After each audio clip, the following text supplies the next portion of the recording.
बिस्मिल्लाहिर्रहमानिर्रहीम। अस्सलाम वालेकुम। उम्मीद करती हूँ आप जहाँ कहीं भी होंगे सब खैरियत से होंगे। अल्लाह ताला सबको अपनी हिफ्ज़-ए-ईमान में रखे। अल्लाह ताला हर घर को, हर रिश्ते को, हर तरह के शर से महफूज रखे। आमीन सुम्मा आमीन। आज मैं बनाऊँगी बिल्कुल सिंपल सी रेसिपी है जो हर घर में, वैसे आलू तो बनते हैं मुख्तलिफ़ तरीक़ों से, हमारी ये रोज़मर्रा इस्तेमाल में आने वाली सब्ज़ी है। तो मैंने आज बनाने हैं आलू और अंडे। उसमें मुझे जो चीज़ें चाहिए, मैंने 1 किलो आलू धो के छील काट के तो रख लिए, पानी में रख लिए, नहीं तो ये ग्रे हो जाते हैं। 7 अंडे मैंने लिए। अंडे तो आप अपनी फैमिली के हिसाब से जितने कम ज़्यादा कर सकते हैं। इन आलू में अंडे में जितने मुझे मसाला जात चाहिए, ये मैंने धनिया थोड़ा धो के रख लिया है, और कसूरी मेथी है थोड़ी सी, 2 टमाटर, 2 प्याज, और अदरक का ये टुकड़ा, और थोड़ा सा लहसुन है, और एक ये सब्ज़ मिर्च है।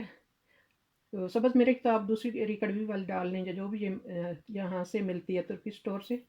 तो मैंने कहा इसके साथ भी टेस्ट अच्छा बनता है, मैं इसका अदरक वगैरह के साथ पेस्ट बना लूँगी। तो ये मसाले जो मैंने सारे छोटे चम्मच से मापे हैं। छोटे 2 चम्मच नमक है, थोड़ी सी ये कलवंजी है, 2 चम्मच है ये तंदूरी मसाला, इससे थोड़ा कलर और टेस्ट अच्छा आएगा। थोड़ी सी सिर्फ मिर्च है, छोटा 1 चम्मच, थोड़ा सा कुटा हुआ धनिया, थोड़ा सा ज़ीरा कुटा हुआ, और ये आधी चम्मच काली मिर्च पाउडर है। 2 टुकड़े दालचीनी के हैं, 1 बड़ी इलायची है। तो मेरे ख्याल सारे मसाले अभी पूरे मैंने बता दिए हैं। तो कुछ लोग कहते हैं ना, मसाले जिस तरह के आलू बादी होते हैं, आलू में इतने ज़्यादा जब मसाला जात होते हैं या अंडे, तो अदरक वगैरह बादी तो नामो निशान भी नहीं रहता। और मैंने हल्दी भी ये जो साथ इस्तेमाल करनी है, हल्दी भी घर की 100% ओरिजिनल बनी हुई है। तो हल्दी भी बहुत ही अच्छी होती है, इस्तेमाल करते रहना चाहिए। अब हंडिया बना लेते हैं, शुरू करते हैं पकाना। अब मैंने हंडिया में कुकिंग ऑयल डाल लिया। ऑयल हम हसबे ज़रूरत लेंगे, और अदरक लहसुन मैंने काट लिया। ये दोनों चीज़ें मैं सिर्फ अभी हंडिया में डालूँगी। ये हल्का ब्राउन कर लेंगे लहसुन प्याज, और तब तक मैं पास ये अदरक टमाटर और सब्ज़ मिर्च का पेस्ट बना लूँगी।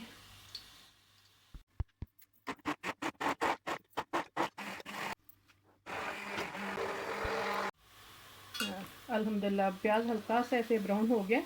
अब साथ में नमक में कर लूँगी शामिल। मैं मेथी, सॉरी, हल्दी भी नहीं अभी डाल ली, और इलायची और दालचीनी, और ये तंदूरी मसाला। ये हल्दी को पकाना ज़्यादा ज़रूरी नहीं, और मसाले को तो मैंने लहसुन प्याज को पीसना है, तो उसमें ये दालचीनी और या इलायची ये फिर मशीन में आएंगे। तो साथ ही ये मैं 1 कप तकरीबन पानी का डाल के, तो इसको अब बंद कर दूँगी मीडियम पे करके चूल्हा। तो ये थोड़ा सा लहसुन प्याज गल जाए, तो फिर इसको मैं पीस लूँगी। अब 10 मिनट हो गए हैं जब से मैंने लहसुन प्याज में पानी डाला है और मसाले। तो अब इसको मैं पीस लूँगी। गल चुके हैं लहसुन प्याज।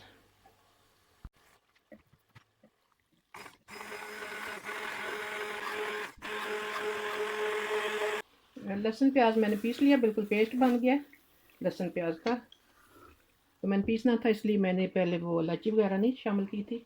अब इलायची और ये कसूरी मेथी, नहीं सॉरी, कसूरी मेथी आज बार बार आ रही है, हल्दी और था तंदूरी मसाला, वो भी शामिल कर लिया। अब ये लहसुन अदरक और सब्ज़ मिर्च का जो पेस्ट बनाया था, वो भी मैंने साथ शामिल कर लिया। तो साथ ही मैं आलू भी इसी, ये जो टमाटर वगैरह का पेस्ट है, इसी में मैं आलू को आहिस्ता आहिस्ता चूल्हा रखूँगी, अब मीडियम पे ही तो भून लूँगी। एक्स्ट्रा पानी की नहीं ज़रूरत, इसी में ही आलू को मैंने भूनना है। तो अब मैं ढक्कन लगा देती हूँ, और आँच मैंने कर दी है हल्की।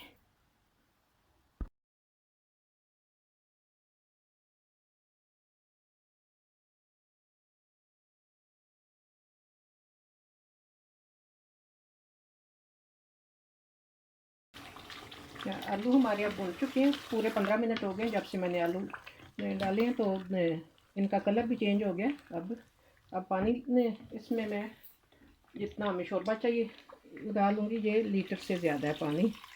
अभी मैं चूल्हा फुल करूँगी, पानी उबल जाए। जब तक कि पानी को उबाल आ जाए फिर मैं चूल्हा थोड़ा हल्का कर दूँगी कि कुछ देर आलू ये पानी में पकें।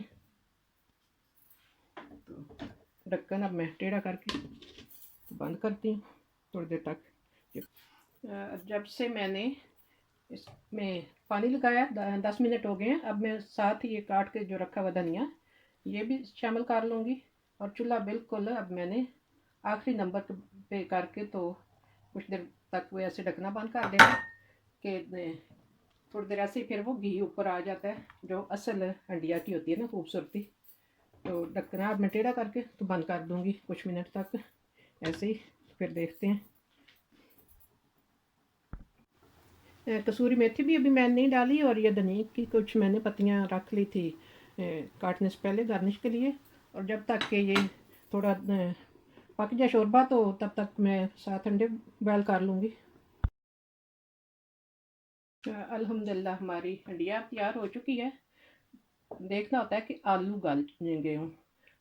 आलू मैंने चेक किया इस तरह साइड पे तोड़ के अंदर ने हंडिया के मैं चेक कर लेती हूँ कि आलू टूट जाए तो समझें गल गई। अब बहुत ज़्यादा गलाने भी नहीं, क्योंकि ऐसे पड़ा रहेगा जब सालन तो फिर मज़ीद आलू गल जाते हैं। ये आलू टूट गया है तो इसका मतलब गल चुके हैं। अब साथ ही मैं ये कसूरी मेथी जो रखी थी ये हाथ से मल के तो साथ शामिल कर लूँगी।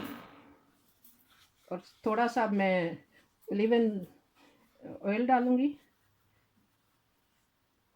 यानी कि जैतून का, मज़ीद जायके को बढ़ाने के लिए। शोरबा बहुत ही मज़े का लगता है इस तरह। तो अब मैंने चूल्हा बंद कर दिया, हंडिया हमारी मुकम्मल तैयार हो गई है।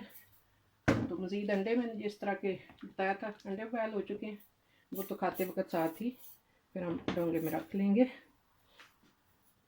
इसी के साथ मैं इजाज़त चाहती हूँ। उम्मीद करती हूँ आपको ये आलू अंडे वाला शोरबा पसंद आया होगा। जो अंडे जैसे कि मैंने बताया डोंगे में डाल के फिर रखेंगे। अल्लाह ताला हम सब के लिए आसानियाँ पैदा करे, और अल्लाह ताला जो भी किसी की मुश्किलात है सबको आसानियों बदल दे। अल्लाह हाफिज़। मुझे भी अपनी दुआओं में हमारे घर को भी याद रखा करें सारे। अल्लाह हाफिज़।